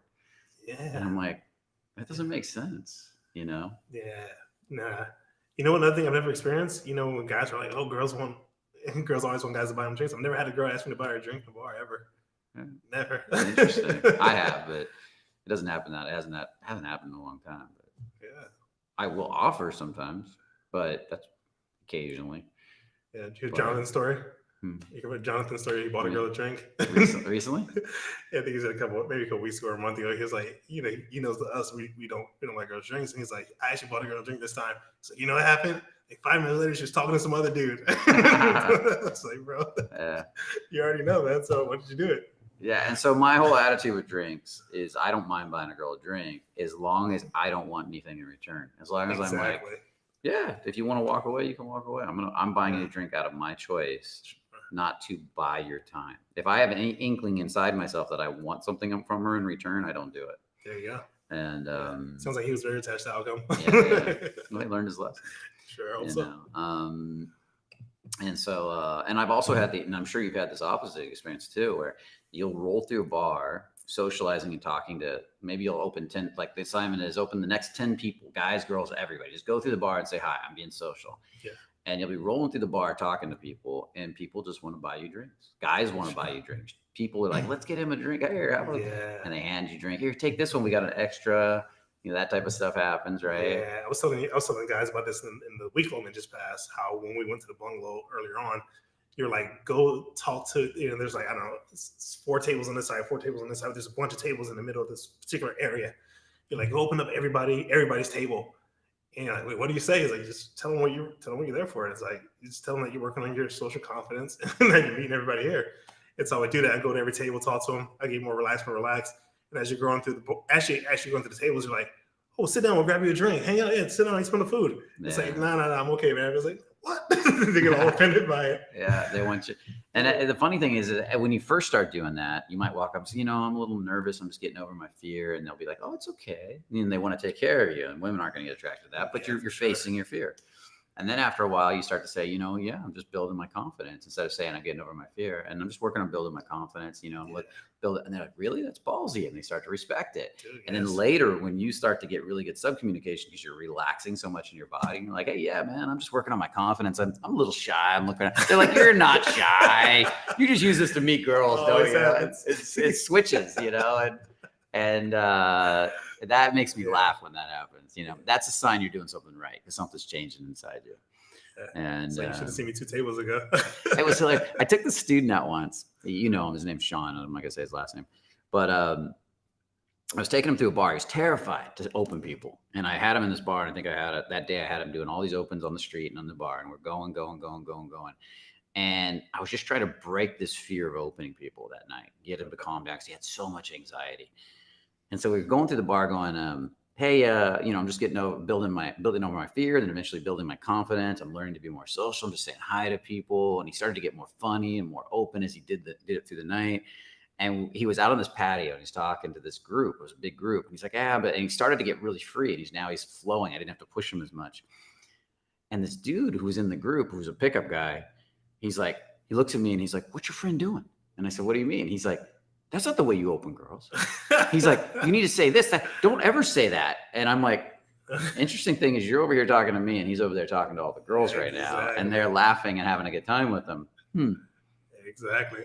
And I mean, he might know what he's doing. And I was just like, you just learn to be real. And you can literally walk up and say, you know what, I'm practicing meeting people tonight. You know what? I really thought you were cute. There's something about you. You know what? I really like those shoes, but that, I gotta be honest, that purse, you need to change it out. And they'll be like, what? That's a push-pull. That's a pull-push, actually. Yeah. And you can start playing with this stuff. And we had a client, oh my God, I couldn't believe he said this, but he walked up to 2 girls on the street. And I can't remember his exact words. It was I was in a mall on the street, outdoor. And he said, you know what? You have an awesome resting bitch face, I think he said. Yeah, I remember this one. And he almost got a threesome that night. The girl laughed, took him into a bar. They hung out all night. He went back with 2 girls back to her house. And they ended up, I think, pretty much naked together, but they didn't end up having sex. And he was like, holy fuck, I can't believe that worked. Yeah. Now, don't turn it into a technique or it will go backfire on you. But it's a very honest thing. Yeah. It's a very honest thing. It's like, yeah. It was pretty wild what he said. I was like, okay, there you go. See, stuff works, man. It's amazing what works. Yeah, dude. Probably popped it right out of it, too. Okay. So, guys, anything else you want to say about that? Man, there's always so much to say about that, but I think I'm all right for now. Okay. So I want to remind you guys, we got the Integrated Man Summit coming up, and it's online and in person. You guys can do either. They're both awesome. If you decide to come out to Miami, where we're going to have it, we're going to be having it in a bungalow on the beach, and it's going to be awesome. And then it's in a beautiful neighborhood. So that's going to be a lot of fun. And that's for a select group of people. And that really want to do that. And you can there's a VIP night that's going to be off camera where you can ask us all the intimate personal questions. We're going to be, Anthony's going to be speaking. I'll be speaking. Andrew Bustamante will be there. The CIA spy, Alex from Playing with Fire will be there talking about texting, particularly online dating and particularly texting. Like you get a girl's number when you meet her in person. And, he's phenomenal at texting. I've known Alex for many, many years. So he'll be out there too. Plus all the other Fearless coaches will be there speaking. And it's going to be an awesome weekend. And we're all going to speak. Most people are going to speak every day. They're going to speak multiple times, going deeper into their topics. So you can really take some good information home rather than hearing 50 speakers once and overloading. You'll get a select group of really awesome speakers that go deeper every day. And that's what it's really about, helping you guys make a radical shift in your life. And I can't tell you how many people have gone to the Integrated Man Summit over the years and really made a big shift. And I think this one's going to be the best one yet. Now, with that said, Make sure to get your tickets before the prices go up. There's a link somewhere in the chat. Check that out. If you want to do it online, there's an online option. That'll be awesome too. And if you want to meet me in person, you want to meet Anthony in person, Yes. you want to chat, hang out, be at an awesome, be where there's tons of sexy women that are running around, because Miami's still going to be, it always stays fairly warm. So, Cuban, Venezuelan girls. That's Colombian right. girls. Oh, there's a lot of Eastern Europeans there too. Yeah. In Miami. Yeah, they have a whole Eastern European. I don't know if in the section we're in, but yeah, there's a big Eastern European crowd. Okay. Yeah, but there's a crowd there of Eastern Europeans. Yeah, I don't know if I wanted to, but I have, yeah. Yep. The number one secret in life is understanding that confidence comes from within. Bam. That's exactly true. And that's what this channel is all about. One of the things that this channel is about, guys, is about you guys developing a sense of freedom with self-expression, becoming the most powerful versions of yourself. It's more important than that. We make that more important than getting women. But what you'll find is when you do that, you get women. So, and they naturally get magnetically drawn to you and more confident, more I don't want to say higher. I hate saying higher quality, but really confident, solid women start showing up in your life. Women are awesome, guys. You don't have to hate them. You don't have to be at odds with them. You can be, you two can really blend and flow. And it's an amazing, amazing thing when that happens. And there's no reason we shouldn't all have an amazing partner in our life, or partners, or whatever type of lifestyle you want to lead, and all done with honesty. So yes. Awesome. So let's dive into the questions now. You ready for questions? Let's do it. Okay. There's a comment on here really quick. It is important to increase confidence before approaching, or that's the first question, or does confidence come from approaching? Both, in my opinion. What I mean by that is you can work on your confidence through meditation, through releasing, through visual imagery, but at the same time, starting really low on the tension scale, if you can't handle much tension, and working your way up, just like lifting weights, through approaching a lot of people, you can develop confidence. And that's what I talk about in the video series. In the first couple of videos, we talk specifically about this. But if you're going out every day doing a good amount of approaches, and it doesn't have to be just beautiful women, it can be everybody, practicing your social skills, practicing your grounding skills, practicing everything that's in this book while doing the approaches, you can actually start to develop that confidence. And then when you start moving into running into beautiful women, which you inevitably will, then that will come out of you when you talk to them naturally, because you'll have all that experience behind you. Okay. Don't go out thinking I have to seduce the first woman I run into. That's probably not going to happen if you have no experience. It's going to take you going out and talking to a lot of people, developing your ability to communicate and flow. And then women will start to come into your life and start to show up, be magnetically pulled to you. Okay. Do you want to say anything about that? Yeah, you nailed it. You nailed it. The feedback that you get and the tiebreakers that you attract really kind of show where your confidence is headed, Yep. So it's so true. It's so true. Okay. We got another question, Andrew. All right. Hey, the Fearless family. What's up? Okay. Hey, Brian, I'm going to pop the screen bigger here so we can make it easy to read. Oh, where'd the question go? Uh-oh. We lost the question. Came in and went. Hey, Brian, you spoke a lot about breaking rapport after a connection. I did that. Yeah, there was a video I was doing on that. It was on the Sunday video, but we pulled it down. It's going to go up again next week. I'll talk about that in a minute. I've noticed that as my connection gets better, the more difficult it gets to break. That's because of one reason. I'll talk about that too. Can you talk about that? Yeah. So I did a whole video on this. It went up Sunday, but it went up at like 11 p.m. at night. And so I had him pull it down because it was supposed to go up in the morning. And somebody made a mistake. It didn't go up till late. There was hardly any views on it. And I said, just wait and put it up next Sunday. So definitely watch that video, Martin. Martin Ramirez is who's asking this question.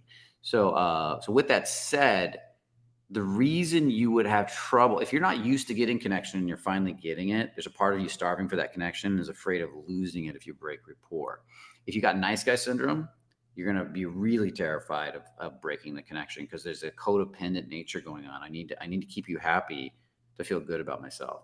So reading the book No More Mr. Nice Guy can be really powerful for that. And in our workshops, we have guys practice connecting. Once they start connecting, we have them break, come back, and you'll be surprised. All the nice guys, they'll connect, and then we'll say break rapport, and you can see the struggle they have with doing it. It's like they feel like they're hurting her. And she's like, you're not. She's like, come on, dude, do it. And she's like, I can't. They're like, I can't. I feel like I'm being a total asshole. Yeah. And it's really interesting to watch them do that. Do you want to comment on that? Yeah. No, that's one of the exercises that we do. You kind of give a little example of it, like pulling your energy away from your girl completely. And the girls are like, guys will walk across the room literally to get away from the girls that are physically separated. The girl's like, I can still feel his energy lingering over here. Yeah. They'll be looking this way and say, oh, I'm not, I don't care about you. And the girl's like, to totally feel that you still interested. They know the difference, guys. So when you break rapport, and if you watch the video that's coming out Sunday, you'll see it. But when you break rapport, if I'm looking at Anthony and I'm really enjoying a connection, and my ability to break rapport is the ability to look away and put my energy completely into something else and just put almost a wall here and let Anthony go, versus look over here and then just be lingering and thinking about Anthony through my peripheral and wondering what's going on. So that I demonstrate that in the video, talk about it. It's very, very important because you'll burn out. The truth is, if I'm a nice guy and I get connected and I'm like, I'm feeding off this connection and I don't ever break rapport and take care of me, I'm eventually going to burn out, and then I'm going to want to get her away. And even though I like her, I'm going to totally reject her unconsciously. Like I'm going to go home and not call her for 3 days. And then she's going to be like, where the fuck did he go? Yeah. So you got to have those breaks, especially in those conversations. Those especially the long ones. You got to take little breaks here and there. Yeah. Like you said, kind of coming out here, getting your energy back, and then when you come back, you've got much better energy too, because you're not just like it's like a taffy. It's just it's stuck, and you got to break it. You got to get some fresh air, and then come back with some fresh energy. Yeah. Then you have better things to talk about, stuff like that. It's a flow. And hot girls want to know that you're not going to smother them, and you can actually break rapport. It's really true. They got so many guys with their energy on top of them all day long. They want to know that you're not going to be that guy. Yeah. Yeah, for sure. I would imagine for them, they're like, what the fuck? They just literally turn away from me. Guys don't do that. Oh my God. And it's a sudden realization. That's what push-pull also demonstrates, your ability to push and pull away and push and pull away. Yeah. So it demonstrates that same thing. Yep. So. Exactly. Hopefully that one helped. Okay, reefer sheafers. What about closing? Are you gonna do some videos on closing? Yeah, sure. What? Yeah, I don't like the term closing because Yeah. You're talking about seduction, taking her to the bedroom. What I did with the 5 video series was a basics, although and what we all the way down to instant date or phone number. The next step would be understanding how to turn it sexual, how to turn it into intimacy, how to move towards touch, how to pull a girl in, how to activate your turn on. So you're going to be getting into that in the videos. Have you already done any of that? No, but I got some of that stuff coming. Being able to read cues that she's interested sexually, and when the right time to advance is. Because that stuff all matters. A lot of guys are trying to close, but they're not even aware of what's going on in the present moment with her. They don't know where she's at emotionally. They're just kind of seal the deal, and that's why that term closing just sounds so transactional. It's just like it's a process, and you got to learn to enjoy the process. Yeah, it's a seductive dance, and you guys have to seduce each other, turn each other on, and the build up. Yeah, and she's, even though you're leading the seduction, she's back leading the seduction, and so it's not like you're doing something to her; you're doing something together. And if you're trying to close and she's not interested, as he put it, closed, and you're trying to seduce her and she's showing less and less interest, you're doing something wrong, right? Yeah. So it has to. There's this mutual energy that gets created, a circuit between you two. Yeah. And that's where the closing happens. I got 3 videos coming out on the Sunday videos with women. One's on eye contact, one's on touch, and one's on vocal tone, and with 2 different models. And you'll really see what I play with in there is more intimacy and dropping in and really feeling the intimacy between us, which naturally leads towards seduction. Naturally, you end up, in a sense, the seduction happens naturally at that point. It's exactly. Because the idea of closing, it just sounds like work. Yeah. It's what do I have to do? What do I have to say to make this to close this deal? So you don't. The energy is right. You know it's coming. Yeah. You won't even have to sweat it at all. Exactly. That's exactly. She'll help you out. And I had that. I used to do that, man. I used to work hard, and back when I was first learning to get to, and then I'd be like, this is a job. It's becoming no fun, you know. It's becoming like another, like you got to get another conquest, and I don't really want conquest. I want to really enjoy the human being in front of me. Entirely. When I was younger, sure, but as I get older, you know, I think this is why women like older men.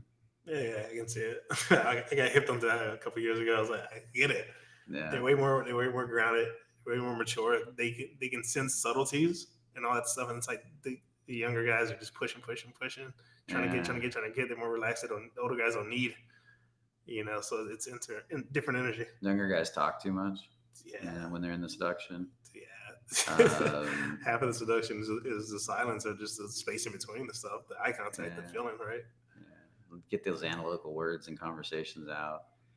Yeah, and just slowly amplify turn on, and sometimes even push back and create a distance so they can pulsate and then come back together. Yeah, it's a rhythm. Yeah, it's giving that rhythm. So my friend used to hate it. He was really good with women, Christian, and he hated it when women wanted to fuck him the first night he took them out. And he said, I just don't like it. The sex isn't as good. If we wait 2 or 3 dates, the sex is always better. And he goes, and I always have more fun. And I feel like I want a woman to give me something to dance with and seduce.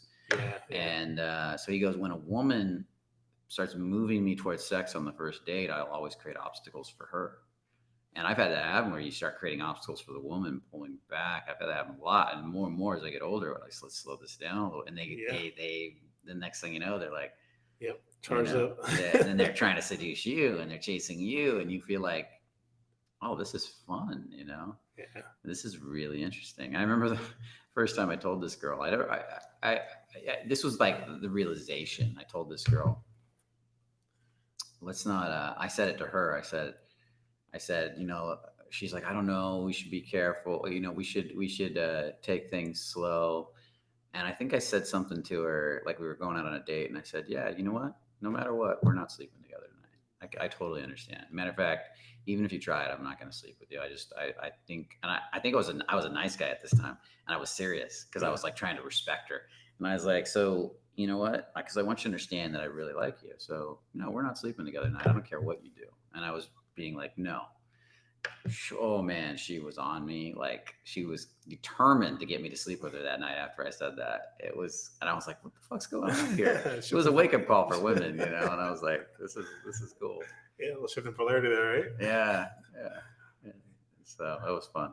Yeah, man. I was just relaxed, man. You know, you're not worried about if it happens or not. You're just there relaxing. You already know it's gonna happen, so you can really take your time and enjoy it. You know? Yeah. And awesome. You know, and if it doesn't, it's no big deal in the end. That's the funny part. You reach that point where it's no big deal. That's when you really start to develop a sense of personal power and freedom from outcome. And then more women get more interested. Yeah. It's like, he doesn't need sex to feel good about himself. He doesn't need to get validated by me doing something with him. He's fine. Like, fuck, that's sexy. Yeah. You know, because so many guys do.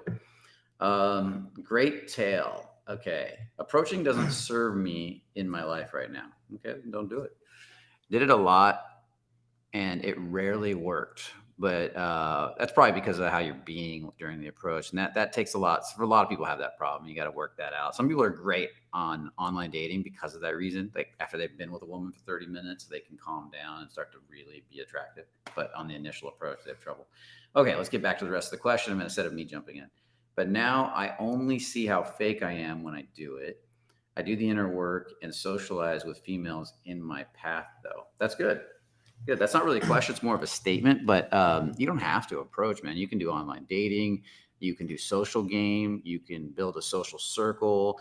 All you need probably is, I'm guessing, like 30 minutes, 15 minutes, an hour before you calm down with a woman, because there's the first few minutes of it. There's 2 forms of approaching. There's 2 forms of skill. Some guys are really good in the first 3 minutes.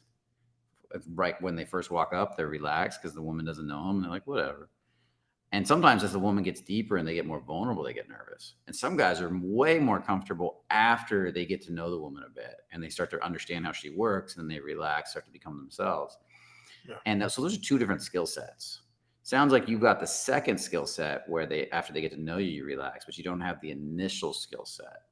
That can be developed if you want to develop it, but you got to let go of succeeding at it for a while. You got to realize that you're going to have to practice approaching and talking to a lot of people for a while till you can relax and learn to open and calm your body down.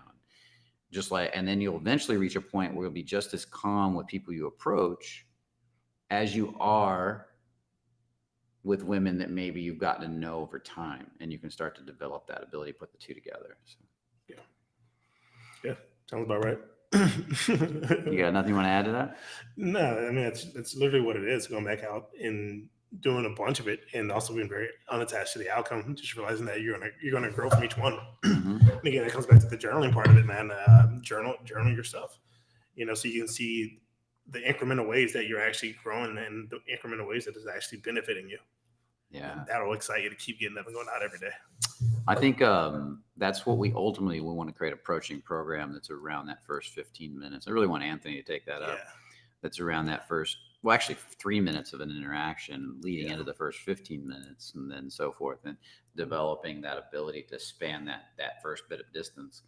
Because I bet if, like in the comments, if you guys put in there, how many of you guys are good? If a girl is forced to spend a half hour, an hour with you do pretty good. But that first half hour, 15 minutes, 3 minutes is so tough.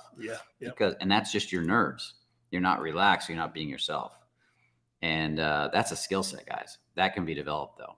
Yes. I'm living proof. There got to be a couple of videos from Brian on the subject. I'll browse them. Oh, Stoic Self. I don't know who that is. Huh. Who's Stoic Self? Okay. Pay close attention. Okay. Okay, let's continue on. What's the next one, Andrew? I'm kind of looking for it. It seems to have disappeared from Restream. Maybe. Does they disappear when they log off? I don't think so, right? No, but let's go with this one. Okay, let me pop it up bigger.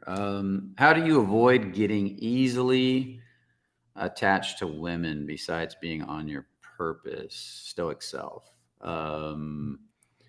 Easily attached to women. How do you avoid being easily attached to women besides being... Do you understand the question? Yeah, I kind of do. How do you avoid getting easily attached to women? Oh, I said being. Yeah, getting easily attached to women besides being on your purpose. It comes back to that thing that we're talking about, learning how to pull away. And it's kind of a tricky one, actually, when you think about it, because part of it's kind of being on your purpose, but just learning that you don't really need women, or what is it that you feel like you're needing to get from them, and learning to get it within yourself. Yep, that's 100%. Yeah, you would always ask me that too, right? Same question. If you need validation from women, you're attached to validation, then yeah, it's going to be difficult. But once you are self-validated, like there's a sense you really like being in this body and you enjoy it and you think it's worthy, and you don't need a woman to feel good about yourself. So that's the whole idea. I can feel good. I don't even have to feel good about myself. I can just feel good in this body without a woman's attention. I can get up and go take a walk on the beach, and it's beautiful. And I can see a beautiful woman and have her even reject me and still feel good about myself. Then, and that's a skill set. It's just learned. It's a learned skill set. We go out and practice it. And that's what approaching does. And I don't mean approaching to hit on women. I mean, just talking to people all day, joking with them, push, pull. And then every time you feel rejected, releasing all this, because it's just stories in your head, and you're releasing all the stories that I wasn't good enough. And then getting your source of validation from another place, Stoic Self. And what I mean by that is it's going to sound a little spiritual, but this is when you attach your source of self-worth to something greater than yourself and greater than another human being, like a God, a consciousness, whatever you believe in, faith, whatever that is. And you say that thing will never leave me, and I can meditate on it. I can feel it every day. I can surrender to it. I can stop my mind. That's when you start to say, oh, I don't need them to validate me to feel good. Doesn't mean I won't enjoy their validation. It just means I don't need them. And this is why 12-step groups were so successful in getting people to stop drinking. Bill W. created 12-step for alcoholics when alcoholism was a real problem. They thought there was no cure because nobody would ever stop drinking. They couldn't get him to stop. And he came up with the concept of surrendering to something, saying, I don't have control. I surrender to something greater than myself. It's got it. He's got it. God in the sky, monkey in the sky, whatever you call it. even if you didn't believe in God, just that act of surrender is what got people in 12-step to group, and they would do it to quit, to stop, and they would and so this is the same concept. When you can say, you know what, you don't like me, but there's something I believe in that's greater than myself, greater than everybody else, that never leaves me, and I can feel that all at will, then I don't need your validation. But if you validate me, I'll enjoy it. I don't need your sex, but if we have sex, it's going to be a lot of fun because I like myself. Yeah. Makes people want to be around you. Makes girls want to be around you more. Yeah. Pressure's off of them. Yeah. And then they can enjoy you without you using them to validate yourself. Yeah. And to fulfill your attachment needs. Yeah. Mm-hmm. Yeah, entirely. So hopefully that answered your question. Did we get all the people that there were some people in there that what do they call it? I forgot the term when they pay, give a little donation to get their question asked. Good call. There was one super chat. Let me go back and get that one. Yeah, go find that. That would be awesome. I definitely want. I saw one. I want to make sure they get covered. Super chat. That's the word. Okay, Wandering Ghost. What are some things to keep in mind when approaching women in public versus approaching them in a bar or a venue? Take it, Anthony. I've been jumping in right away. So. Yeah, what are some things to keep in mind when approaching women in public versus approaching them at a bar or venue? Huh? That's an interesting question, man. I feel like this. When you're at a bar, people are there with the intention to meet other people, and I think guys get very, we go into the bar, especially if you're a nice guy, if you're just nervous, you have anxiety. We get the idea that people don't want to be bothered or talked to or approached at the bar when they're literally dressing up, women especially, to be seen. So that's probably where you're going to find a lot more open doors, I would say. And as for approaching in public, I feel like it takes more work, but women are not necessarily out there. Like if they are at the bar, they're not like, oh, just come and talk to me. So you got to create that for yourself. Just showing up with good energy, grounding, leading, building. You can turn that around, of course. And that's pretty much all I got on the topic. What do you have on it? I'll say the one thing I'll say that I've really noticed between bars and the street is the vibration, the level of energy. Yeah, actually, right. Yeah, there can be a lot more noise, lights, and chaos in a bar. And as it gets into more of a nightclub, it's even worse. Versus like if you're at a bookstore, a library, a coffee shop, it's much more mellow. And I've seen people that are phenomenal in lower energy environments and terrible in high energy environments, and vice versa. I've seen people good and great in high energy environments and terrible in low energy environments because they have a bad relationship to one of those two. When I first started, I did better in bars because I was so nervous. The bars would allow me to hide my anxiety with all the noise and the chaos. And I would I could just be yelling and screaming and bombastic, and it would get me some success. I go out on the street and I would just feel like everybody could see me. Yeah. And then eventually it switched, and I started to hate bars because I was pushing myself so much, and I started to like the lower energy of being mellow. Yeah. And then and I was more comfortable being seen. I was more comfortable, and I just started to see bars as more work. What was your experience with that? Yeah, I think probably the opposite of that. Like I've always loved the street because that lower energy too, for sure. I found myself before I got my girlfriend recently, I started to enjoy more of the bar. I started to enjoy more of the challenge of being like, okay, things are actually happening here. Things are actually working out not better than they do on the street. But I had always had this love-hate relationship with the bar.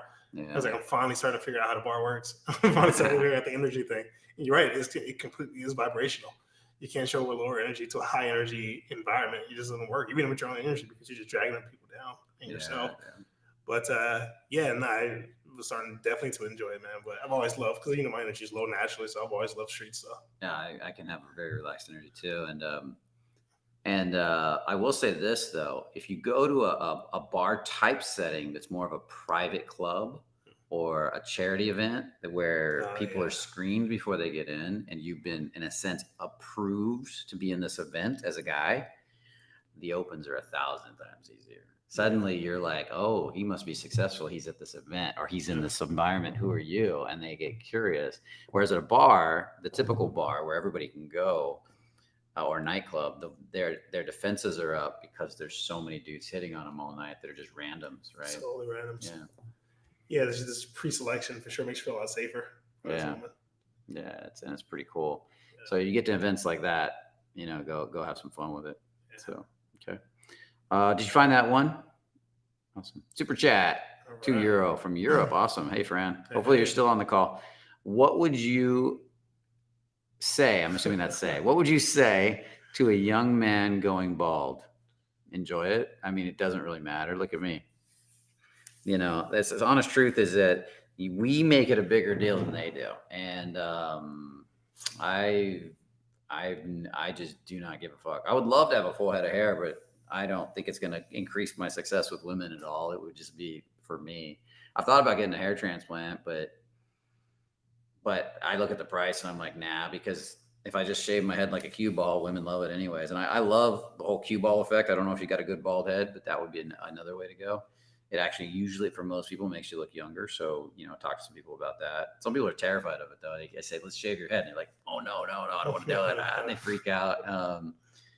If you do decide to start shaving your head, I love the Pitbull shaver. I have a Pitbull shaver. I used to get these cheaper ones and they would break all the time. I got that Pitbull thing and it's like a head massage every couple of days. And it's just gone. Is it made by Pitbull, the musician? No, I don't think so. It just has an image of a Pitbull dog and you just grab it and it's designed for the head. Yeah, people really stress over their hair. And I would be very curious to get like a hair system just for a week and go out and watch how people react to me versus being bald and just to chart the difference in reaction. But I swear to God, people really make a big deal over hair and for men. And there are so many women that love bald heads on men, especially if you shave it down. It's like anything, you own it, dude. Okay. If you look at somebody like Sean Stevenson, he was 3 feet tall in a wheelchair and he had a gorgeous wife. Women loved him. I've been to parties with him and I've been to parties where women were holding him on their lap in the jacuzzi and he was flirting with them all night, and I've seen dudes that are, 5'2", killing it with women, that are that don't even have close to the skill set of some of these more attractive men and still killing it. So if you let go of the stories, they will. They respond to your stories, how you feel about yourself. And that's the honest truth. The only thing, looks do matter. I'll tell you that. If you're muscular and you're cut and you're really pretty boy, what'll happen is it'll get the door open. Mm-hmm. But that's it. Beyond that, you still have to be present, show up. And I've been around really good-looking guys that were dorky. And the women will come over to flirt with them and then realize they have no game and then I start flirting with them. So that does happen. That makes it easy for me. Like I love hanging out with those guys because that's fucking money. Yeah, it's in it because we guys like that in the workshop all the time. They're technically good looking guys, but they're still having struggles. And it's like we're seeing these girls lean in towards them. They're like interested in them and they're just like, no, I don't see it. It's like, how could you not see it? Yeah. It's so obvious. Yeah. So and the girls I could just get frustrated and move on. They're not going to keep putting interest, So yeah, their energy's just way high up. They're in their head still, and they're just not embodied. Yeah. So I don't know what you look like, Fran, but my guess is you're just fine. If you want to go get hair, there's plenty of options to get hair today, but do it for you. First, I would actually say, get comfortable being bald. Prove to yourself you can do it. And then if you want to add hair. I still think about it, but I'm not. If I ever do it, try to add hair to my head. I don't know. I would probably do a whole thing on it on the channel if I did it, just for the fun of it, to see what people would say. But yeah, I'm not worried about it. Yeah, I might shave mine bald today. Yeah, there you go.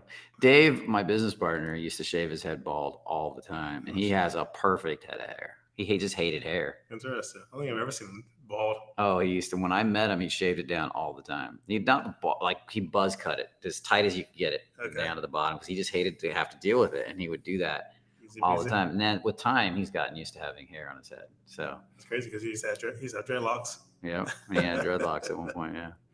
So. Each to their own, buddy. I know some guys, I've joked about that too. If I could just get it all removed and never have to deal with it again, that would be another thing I would seriously consider. Like, oh, can you just run a light laser over and just make it all go away? I've thought about that too. That's way too. That's being petty. No, this is lazy. Is what it is. That's being super lazy. lazy. Yeah. Okay. But my new shaver is I've gotten into that. So I love feeling the head after it's freshly shaved. Awesome, friend. What's another one? We got one more. We're at an hour and 30. We're really Gian Piero Pellino. I'm guessing you're Italian. What are your guys' thoughts on Nofap? I think watching porn, since I've been watching porn, I'm guessing is what you're saying there, since I was 13, really caused me to only care about sex and not actually want to talk to her. You want to say something? Yeah, I can definitely speak to this, man, because I was one of those guys who was just constant porn. Or just call it a porn addiction, honestly. And that definitely made me only think about sex when I was with girls. How do you escalate? How do you escalate? How do you get to sex? And then the minute that you were, like we were talking about earlier on this call, which is like the minute you stop caring about sex, one, sex happens naturally, but two, you start to also develop just a better connection with this person because there's so much more to enjoy from a woman than just being in her pants. So much more. Oh yeah, and the sex becomes way better when you actually enjoy a woman. Entirely. Massively better. Yeah, entirely.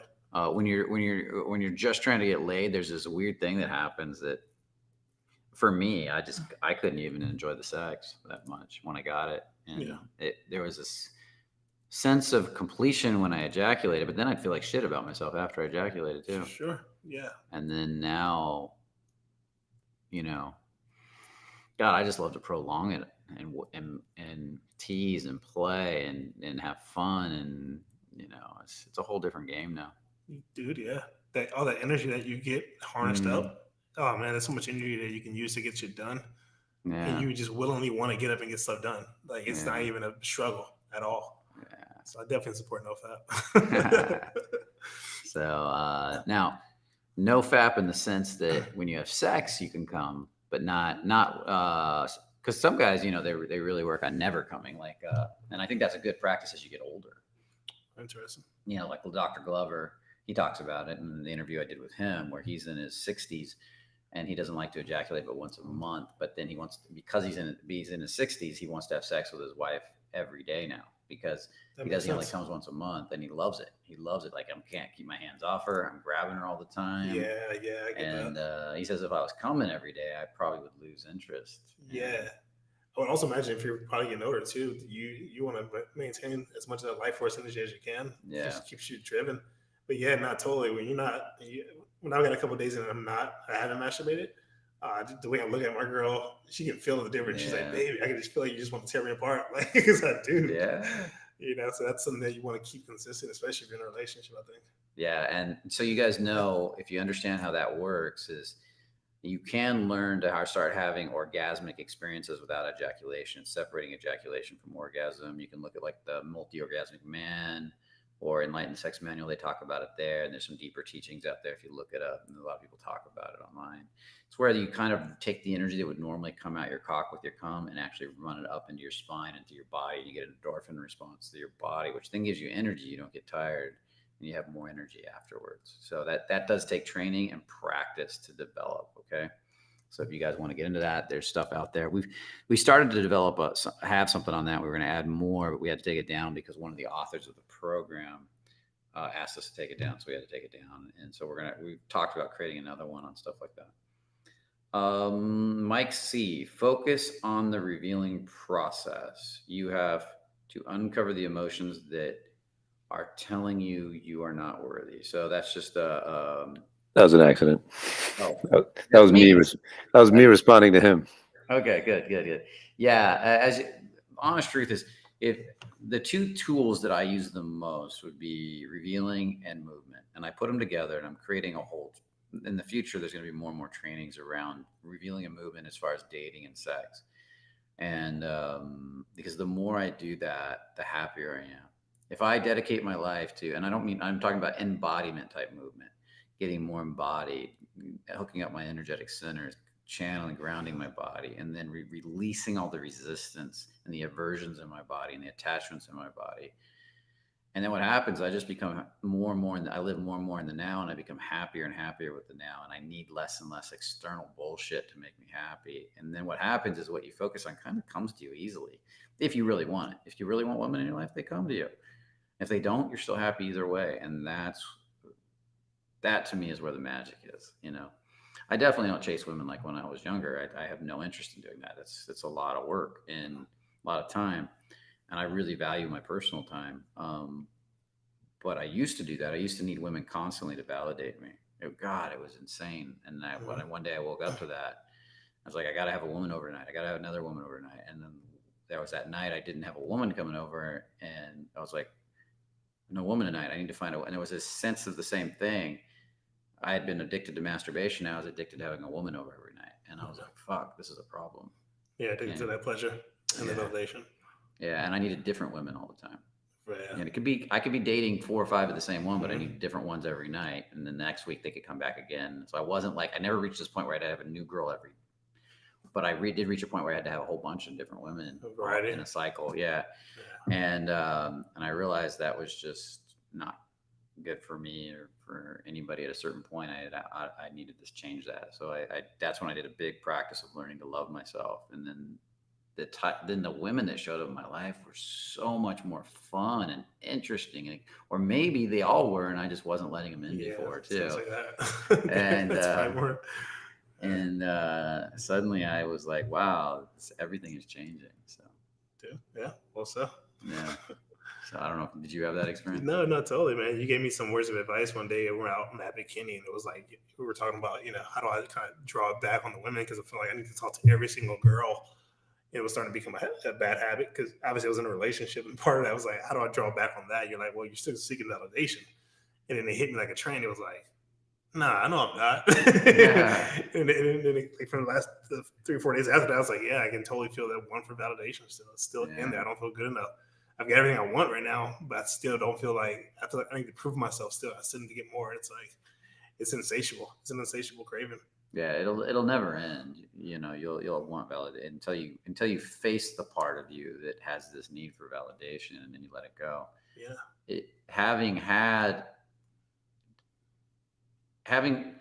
I question whether having gone directly after it before I was good with women, or getting to the point where I was getting women and then working on it, how the difference would have been. Because I don't know, because I actually got to where I was having sex with different women and having going out a lot before I actually said, I got to directly address this need for validation. Sure. And need to get women to feel good about myself is what I mean by that. And I have to. And I could have gone right for that day one, but I don't know that my mind would have let me at that point, because there was this sense of, I want to feel good about myself without women. And then my mind would be like, I could see my mind back then. It would have been like, you mean I'm never going to have women in my life? Yeah. Totally right. Yeah. It's kind of like the concept of people who have to say, for instance, use money, for instance, people who have money for a long time, they make a lot of money. Like, oh, money doesn't make you happy. But the party is like, well, let me find out my own. Let me get the money and then determine whether, because it's probably true, but it's like you need to experience the women, the abundance, to be like, okay. And then start letting go of the attachment. Yeah, for sure. Yeah. And so just be honest, guys. That's the only thing I ask, is that's the one thing. You don't have to lie to the women. If you want to have a lot of sex, you want to party, I think that's great. Just be honest. Date party girls, if that's what you want to do, or date girls that are just want some FB, something like that. And because they're out there, there's a lot of them out there actually. So just realize that. Yeah, a lot of women are moving in different places in their lives. Some areas in their lives, they're just like, they don't want to date long term. They just want to have somebody to hang out with for a bit. You know what I mean? So I used to think that wasn't true, but yeah, it's super true. They just don't, because they don't advertise it, because they get shamed when they advertise it. Yeah, completely. Yeah, so they every Tinder is, I'm looking for something serious, and or something like that, and half those women, it's not true. I totally agree. Totally. You do more investigating. Okay, guys. Great conversation today. It's running a little long. Really enjoying it. You guys having a good time? Let's see here. Just take a quick look. Going to checking the comments out. And I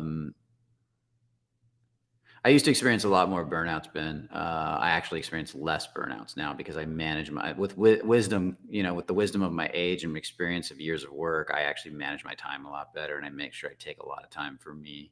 I believe in work-life balance. And because I burned myself out so bad in the past, I constantly tell the coaches I'm always trying to find ways not to burn them out and to make sure they have that balance right away. So awesome. Just wanted to throw that one in. That was a good one. Okay, guys.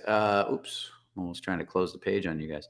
It was awesome having you. Hopefully you guys enjoyed it. Remember the Integrated Man Summit's coming up. If you haven't signed up for it, sign up for it now before the prices go up. Or again, I'm not sure when they go up again, but I know they're going to go up again. It's November 4th and the 6th in Miami, so it's coming up fast. You can watch it online. You can come in person. You can hang out in the bungalow on the beach with us. You can flirt with sexy Latinas and the few Eastern Europeans we were talking about. Yes. Actually, it was a Romanian. Oh, yeah. I met a Romanian girl in there last time. I met a Romanian girl.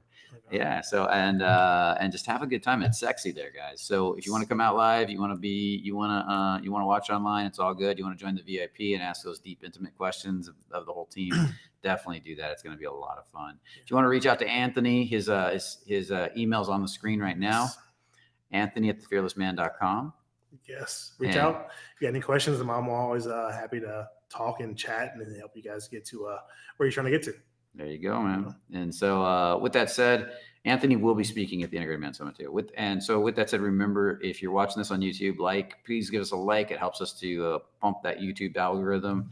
Our videos our subscribers are growing slowly because YouTube's not recommending us for some reason. And I think it has to do with the confusion we created with YouTube around our marketing. So getting those likes and getting the comments and all that is really helping us to get the channel going again, so that because we're repairing, we were bad at marketing our YouTube channel, to be honest, and we screwed some shit up. And I'm going to take the blame for that and not blame YouTube at this point, because we switched gears on our topic. So getting those likes on the channel really helps. Subscribers really helps. Comments really helps, and sharing the video really helps. The more you do that, the more it'll bump us up there. The more content we can bring you, the more videos per week we can bring you. And we can get more creative with stuff. So and that's the plan. We got some plans coming. Yes. And we're gonna be having more and more fun. So I think that's it. Anything else you want to say? No, just get out there and kill it, guys. Go back and watch the 5 videos in the series and make it a practice, man. If you guys are out there and you guys really want to date, this is the way to do it. Do we have a playlist for those 5 videos, Andrew? Not yet, but we will. Okay, awesome. So look for the playlist. So we're going to put up a playlist for those 5 videos, and then Anthony's going to be building more videos to add to your skill set with those 5. You're approaching specialist. There you go. So with that said, remember, only the confident really live. See you in the next video, guys. Take care.